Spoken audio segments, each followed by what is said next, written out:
Welcome to Excel Business Statistical Analysis video number 28. And in this video, we got to talk about the Poisson discrete probability distribution and the amazing, powerful Poisson.DIST function.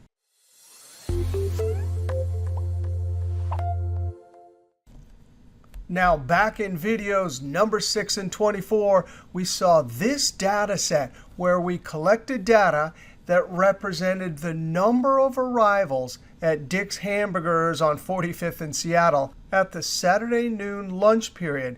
And each one of the numbers in this data set, there's a bunch of zeros here, control down arrow, all the way to 14. Each one of those numbers represent people arriving during a 1-minute period. Now, in video number 6, we created this frequency distribution and this chart using a pivot table. In video 24, we created the frequency distribution and chart using Excel formulas. Now, this is a discrete probability distribution because we're counting arrivals, but it's a certain type of discrete probability distribution. And if you can recognize consistent patterns in the frequency distribution and it meets certain characteristics, there are statistical models you can use that allow you to skip over all of the labor-intensive steps of creating your own frequency distribution. Now, the statistical model that we would like to build in place of this involves the Poisson.DIST function. But before we can use that function, we have to check and see if all the requirements for a Poisson experiment exist.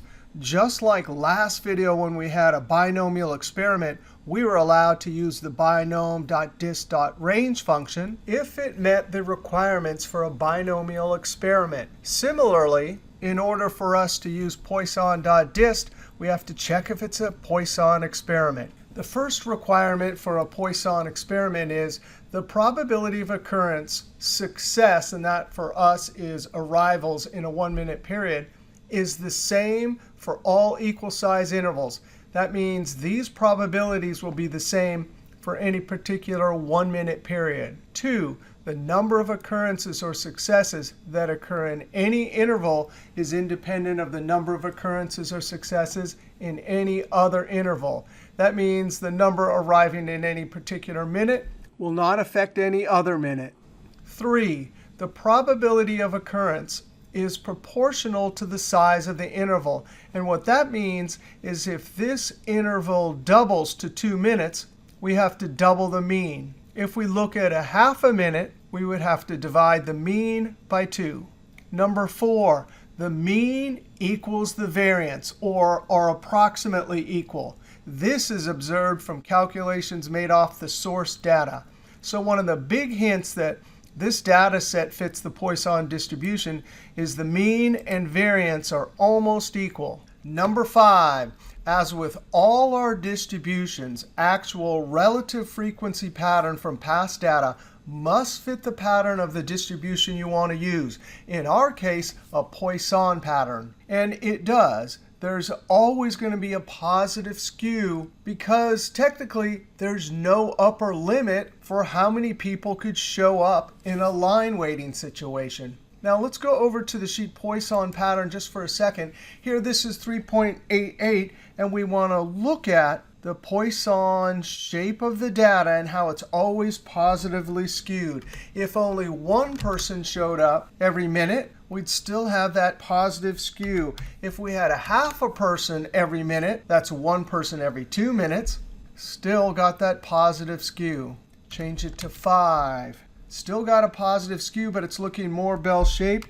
25 people showing up every minute. Boy, that's a lot of hamburgers. It's looking almost bell-shaped, but it's still going to have a positive skew. Now back over here, for our data set, all conditions are met.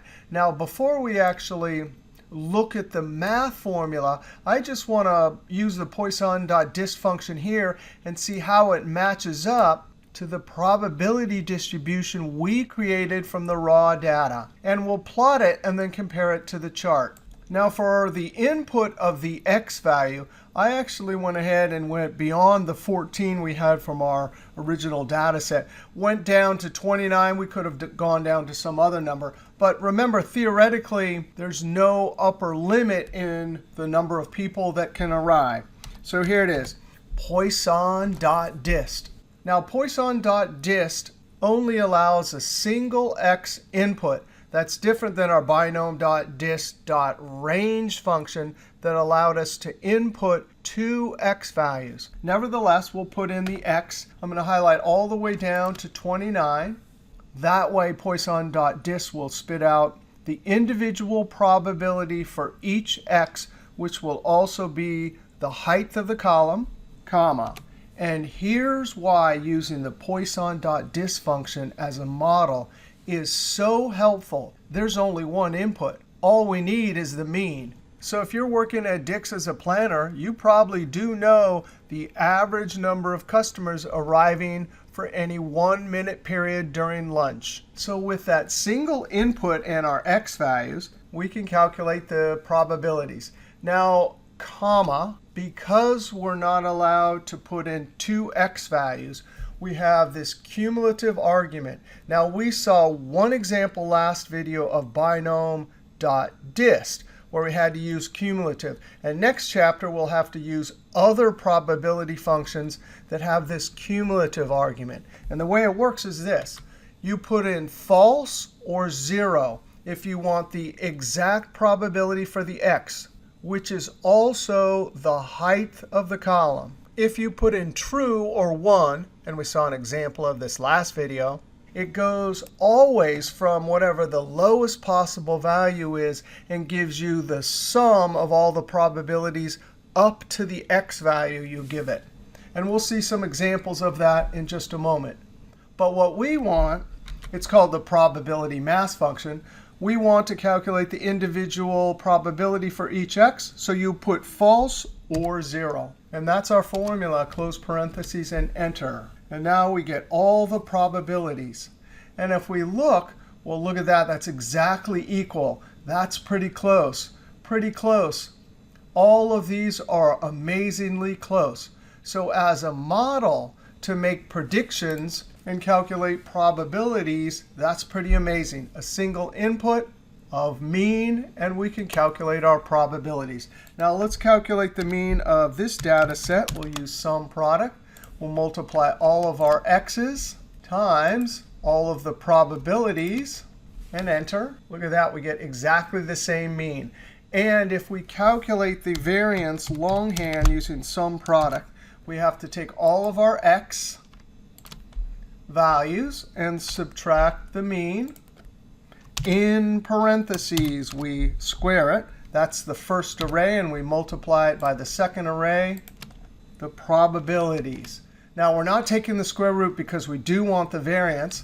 And look at that. It's exactly equal to the mean. So when you use the Poisson.dist function, that will always occur. Now, let's plot this.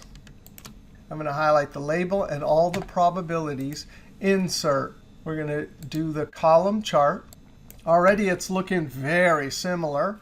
We're going to link this chart title, equal sign. That shoots me up to the formula bar. And I already created a label here. Remember, if you are doing homework or a test, you have to create your own labels. That's looking font too big, so I'm going to change it to 10. We definitely need labels for our axes. There's the vertical or probability axis, so equal sign. And let's do this probability Poisson function and enter. Down here, this is the x value, arrivals in 1 minute. And so now we can compare visually. And yes, we have a lot more x's in here, but it's looking almost exactly the same. You can see the probabilities in the lines. So Poisson.dist, oh so convenient. Now let's go over to the next sheet and talk a little bit more about the Poisson distribution. Now the Poisson discrete probability distribution is used to estimate the number of occurrences or successes over a specified interval of time or space. Our previous example, Dick's Hamburgers, was time. but you could have space, like how many potholes are in a certain section of road. Now, whereas binomial experiment counts the number of successes over a specified number of trials, the Poisson experiment counts the number of successes over a specified interval of time or space. Now, Poisson is good for estimating probabilities of things like line waiting situations, where you know the mean number of arrivals over a certain time interval. And there are all sorts of situations where you have a line at a Disney ride, a line in a supermarket, people lined up in an emergency room at a hospital. A second good use for Poisson is the distance of road or pipe intervals, or any space, where you know the mean number of repairs over a certain distance interval. So for example, from past data, we know the mean number of water line breaks is 25 per 100 miles of pipe in Richmond, California. So with just the mean of 25, we can answer all sorts of probability questions. Now here's the properties required for a Poisson experiment. We already talked about those. And here's the details for this formula. This is the math formula that the Poisson.DIST function uses. You take mu, raise it to the x, then multiply it by the magic number e raised to the minus mu, and then divide it by x factorial. Now e, this is the formula for e. E is a mathematical constant that shows up in lots of different formulas. Here's the continuous compounding formula in finance. Here's a formula we'll use next chapter for the normal bell-shaped probability distribution. Now in Excel, if we need to get e into a formula, we use the exponent function exp, which is programmed to take e and raise it to a particular number. So if we put 1 in, it just takes e and raises it to the 1. Now I did something off to the side here to show this formula, and we get the same exact thing as our exp function. Now we might do this 1 or 2 times, but the rest of the time we're going to use the Poisson.DIST function. Now we want to look at 3 examples to practice using Poisson.DIST in different situations. Now for example number 1, we're going to use the same Dick's Hamburger drive-in example. We have, as a mean, 3.88 people coming in per any 1 minute. And our goal is to calculate the probability that 0 people will come in for a particular minute. Well, we use Poisson.DIST. We have exactly one x, 0, comma, the mean, there it is, comma, and when you're calculating exactly an x, you use probability mass function, which is false or 0. I like to type 0, close parentheses, and the probability is about 2%. Here's the Poisson math formula if you want to do it that way. Now we want to calculate the probability that there will be between 3 and 5 arrivals for any 1 minute period. Now notice we're doing a between, and we want to include 3 and 5. If we were looking at the chart, I need to add the height of 3, 4, and 5. If we had already calculated all the probabilities, we would simply highlight or add with the sum function. I'm going to highlight these and look down to the status bar. So it's 54%. But sometimes you want to do it all in a single formula. Now what that means, since Poisson.DIST doesn't let us put 2 x's in like we saw last video for binom.dist.range, we're going to have to get tricky here. Now if we do cumulative with a true or 1, this function, when we give it an x, will always calculate from the lowest possible value up to that x value and add all the probabilities. Well, if we need to get between 3 and 5, we're first going to calculate everything up to 5. Then we'll subtract from the smallest value everything up to 2. That way we'll get the actual values, 3, 4, and 5. All right, so the first x, we're going to put in a 5, comma, the mean, 3.88, and cumulative, we're going to use cumulative distribution function, true or 1. Now when I hit enter, that's the probability adding up everything 0 to 5. If we look at all the values and highlight them, you can see down in the status bar, sure enough, that is the correct answer. But now we need to subtract from it, minus, and we have to use the function a second time.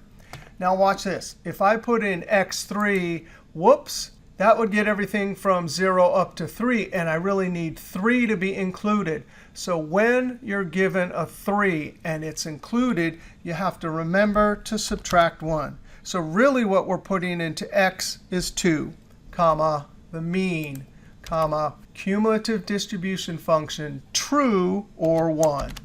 Everything up to 5, subtract everything up to 2. So when I hit enter, we get 54%. Now, this technique of taking the upper value and subtracting a lower value to get a probability between two values is important, because all the way from this chapter, all the way to chapter 9, we'll see multiple probability distributions where this is going to be the fastest way to make the calculation.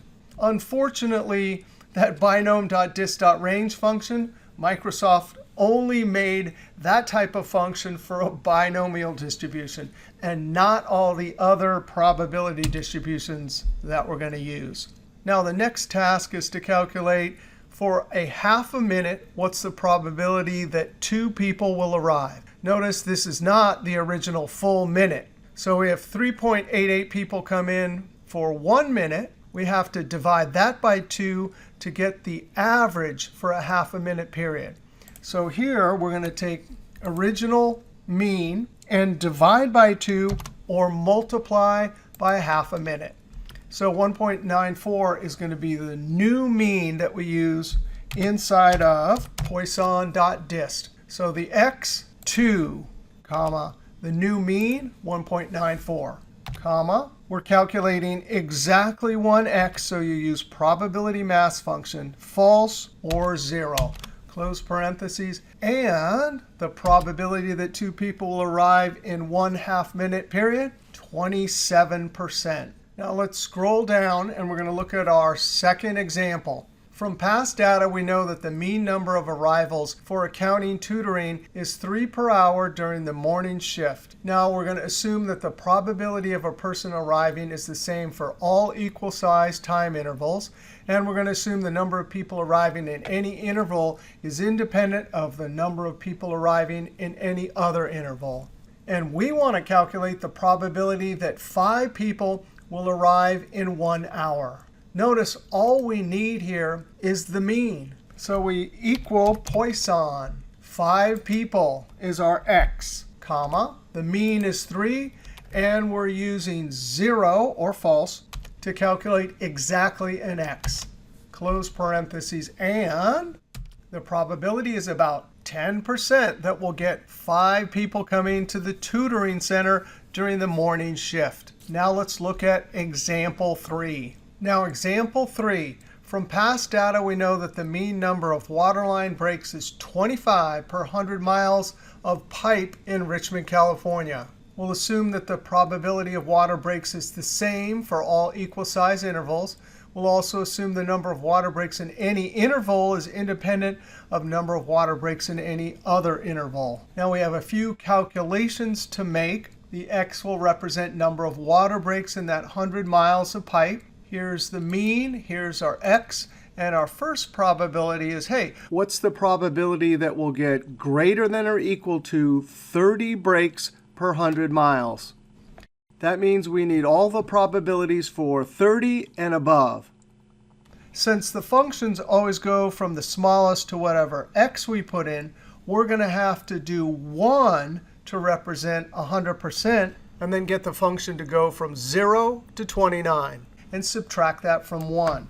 So equals 1 minus Poisson. The x is going to be 30, but notice 30 is included, so we have to subtract 1 to push the x down to 29, comma, the mean is 25. And we definitely want this to be cumulative, so true or 1.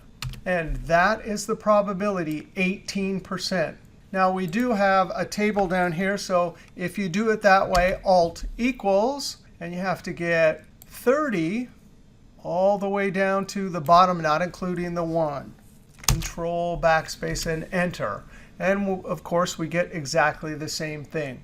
Now, what about if we ask the question, what's the probability of getting less than 10 breaks? Well, the function goes from 0 to whatever x we put in, and we don't want to include 10. So in our function, we do Poisson. The x is 10, but we don't want that 1, so we have to subtract 1 to push it down to 9. Now the function can go from 0 to 9, and that's exactly what we're after. Comma the mean, comma, and definitely want true or 1 for cumulative. And when I hit enter, wow, that is incredibly small. So if this actually did occur, less than 10 breaks per 100 miles, the city of Richmond, of course, would be jumping up and down with great happiness. They would probably want to look at whatever was going right with that 100-mile stretch and try and duplicate that in other parts. If we Alt equals, we can go 1 to 9 and enter. And we get exactly the same thing. All right, in this video, we talked about various examples for the Poisson distribution. We looked at an example with 100 miles of pipe. Here was an arrivals at an accounting tutoring center. We saw our Dick's Hamburger example. We talked about various characteristics and requirements for the Poisson distribution. And we started it off with our Dick's Hamburgers example with the original data source and checked out this Poisson.DIST function and saw that as a model, it is really handy because all we're going to need as an input is the mean for a particular time or space interval. All right, next video, we'll talk about the hypergeometric distribution. All right, we'll see you next video.